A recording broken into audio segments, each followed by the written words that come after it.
Good morning, everyone. I am home with Bryce because he is sick today. He woke up with a fever. He's actually here with me now, so if he jumps on the screen, you know what's going on. Tiny little human. Today, you are going to complete this assignment.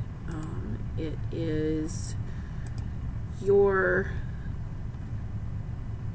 writing test for English 2. Every English class that you have will do this, and it's from the district. So this is the prompt. Let it come up and I'll show it to you. We're talking about accelerating globalization. This is an ACT prompt. So the question says, only a few hundred years ago, communication between countries on opposite ends of the globe was painstakingly slow or non-existent.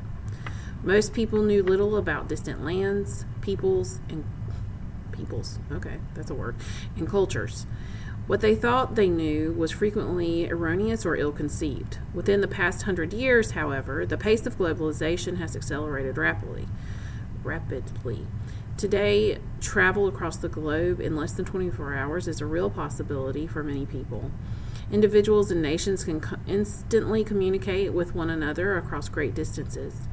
For better or worse, the world has become more connected than was ever imaginable, and continues to become more connected every day. All of that was just your definition of globalization, so that you can kind of understand what it is. The real question for the prompt is, has globalization made the world a better place or a worse place? Okay, so remember we marked the prompt. That's what we're looking for. Now, you have 3 perspectives. This does not mean that you have to argue every perspective. That's not what this is asking you to do. It is also not asking you to pick one of these if your perspective is completely different. They're just suggestions. You do need to address them, like in a counterclaim, or if it is actually your perspective, that's fine, but just choose one, or more than one, or none at all. I know that's confusing, but that's the way that they set it up. So, perspective 1 is globalization, despite its illustrious promises, has created more problems than it has solved.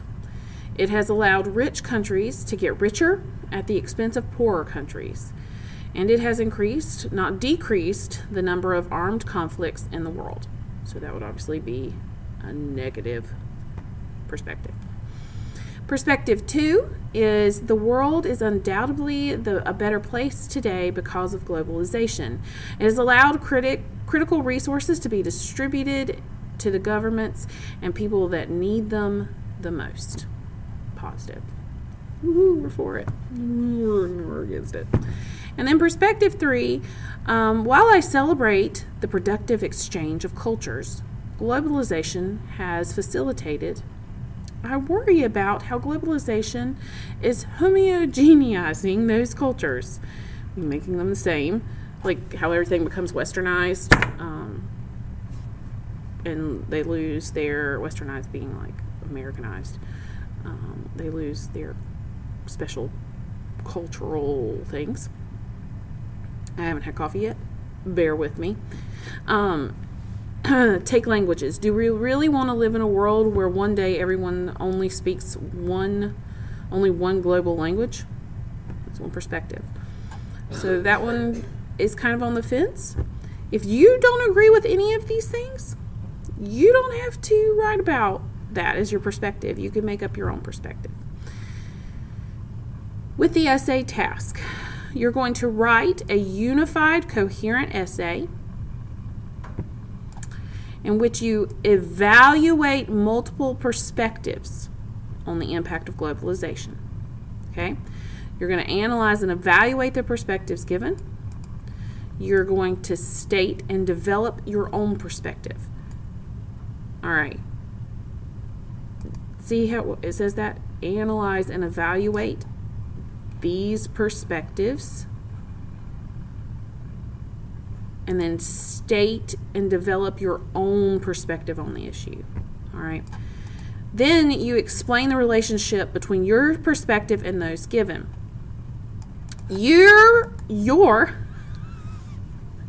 I need coffee.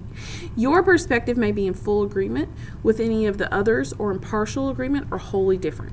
So that means you can pick one that you completely agree with and argue that one, or it can be kind of like one of them, and you can say, this is the perspective, I agree with it this way, or you can go completely off this page and have your own.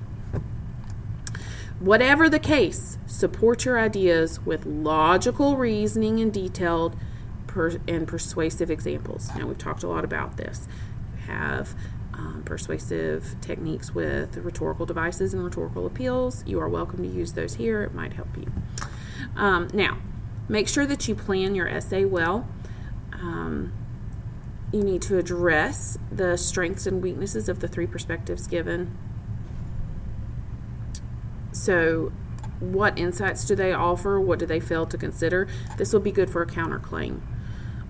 I wouldn't spend an entire paragraph on this.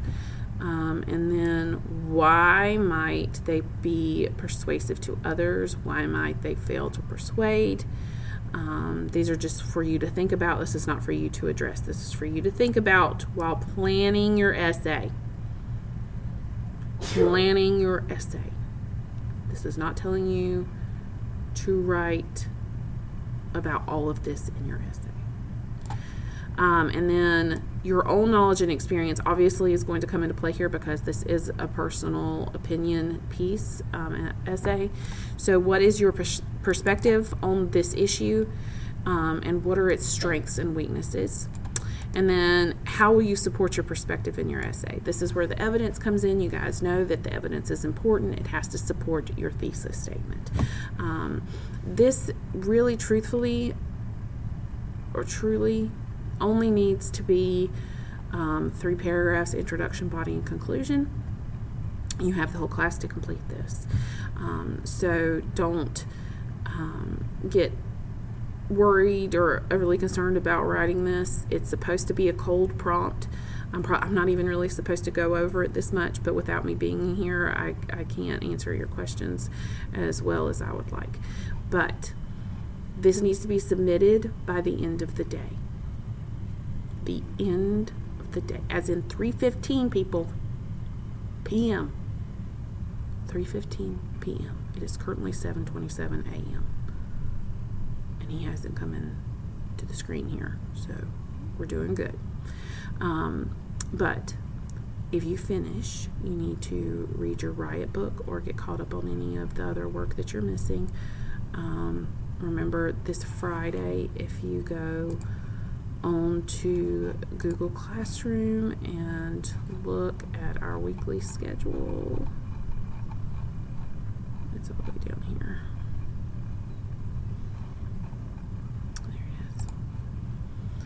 This one isn't up to date with today, but this is what we're going to do Friday. So it works out for the overall schedule. But this week, here, tomorrow we're going to work with a letter from Birmingham Jail. See, I was going to do this on Friday. But Friday is your last day.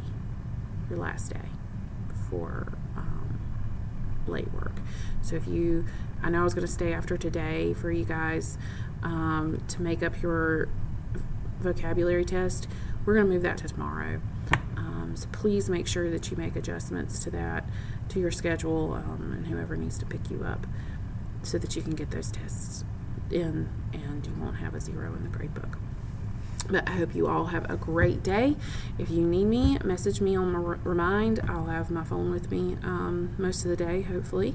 But I'm going to be taking this little booger to the doctor, and hopefully get him some meds and about 10 boxes of tissues, maybe a hose. Spray him with some Lysol. It'll be a good day. You guys have a great day.